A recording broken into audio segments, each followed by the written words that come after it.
Hello Year 6. So, I'm going to read you another story. This is called Mr George Baker and it has been written by Amy Hest, the same author who wrote When Jessie Came Across the Sea.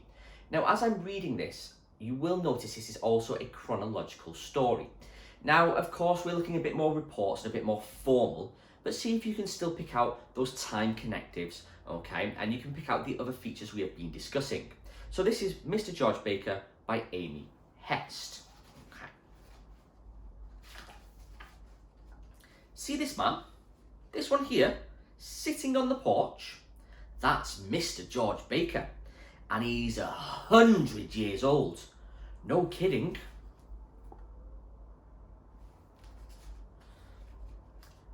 Hurry up, Harry. Mr. Harry in charge. That's George, all snappy and happy in the morning. He always calls, hurry up, Harry, when I'm crossing lawns, his and mine, and he's always there first, waiting on the porch.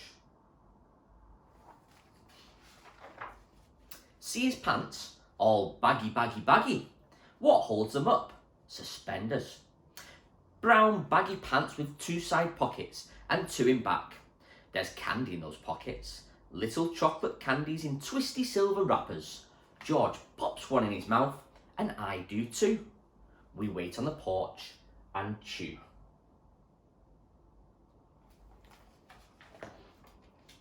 I like his crumpled hat and his long stretchy legs. His shoes are crumpled too, with long shoelaces. Mine always come undone in the morning. Let's have a look, says George, making 2 double knots that never come undone, not ever. See this man, this one here, zipping up his book bag.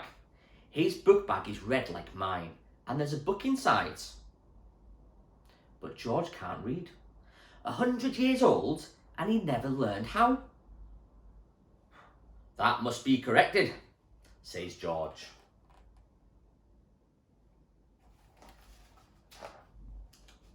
I really like his sweater, all hangy with 3 buttons. It's chilly in the morning, and we both hug our knees and wait. We wait, watching leaves blow off trees. They fly for a while, they float, they tumble for a while, they swoop. Now the screen door creaks, and you know who teeters out?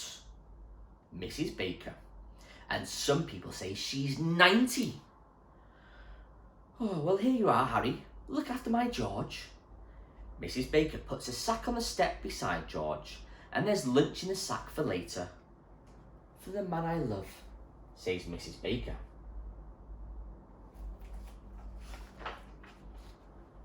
Why, Mrs. B, you flatter me. George gets up, all crookedy and slow, and the next thing you know, they're dancing. Then Mrs. Baker gives a wave and a wink. Goodbye, she says. Be good, she says, and goes back into the house with purple shutters.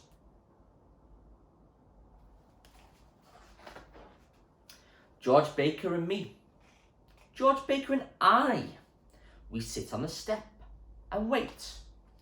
Side by side, we wait. See these crookedy fingers going tappity on his knees. They fly across his knees. Tippity-boom, tippity-boom, tippity-boom-boom tap. George Baker is a drummer man, and some people say he's famous.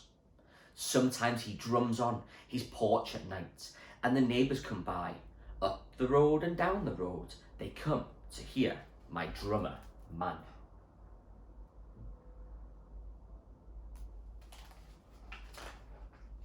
Shh, listen. George gets up real slow.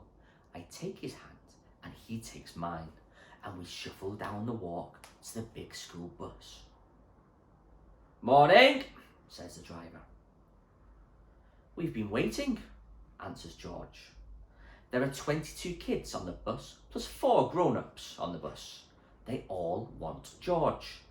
Over here, they cry. Sit here, they say. But George sits with me each and every day. See this man? This one in room 7? That's Mr. George Baker. And he's 100 years old. No kidding. He's learning to read with the grown-ups in room 7, and my room is right down the hall. I'm learning too, and it's hard.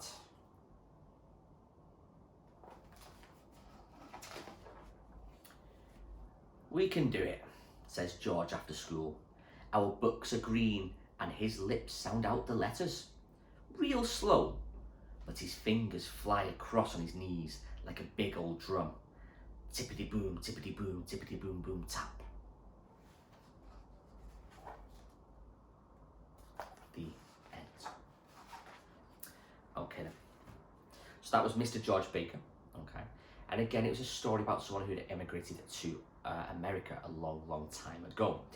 Now you can see in here that this man, okay, cannot write or read, okay, but he's still learning. What's that telling us? Well, it's telling us that education is very, very important, no matter how old you are. And also, it brings so many people together, okay?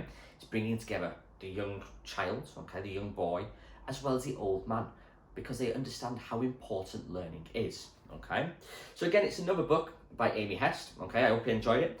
We'll be doing a little bit of talking about that on Tuesday, okay? And maybe mentioning it a couple of other times in the week. So make sure, if you have not fully understood it, go back and listen to it again. Okay, Year 6, thank you very much, and I look forward to speaking to you very soon.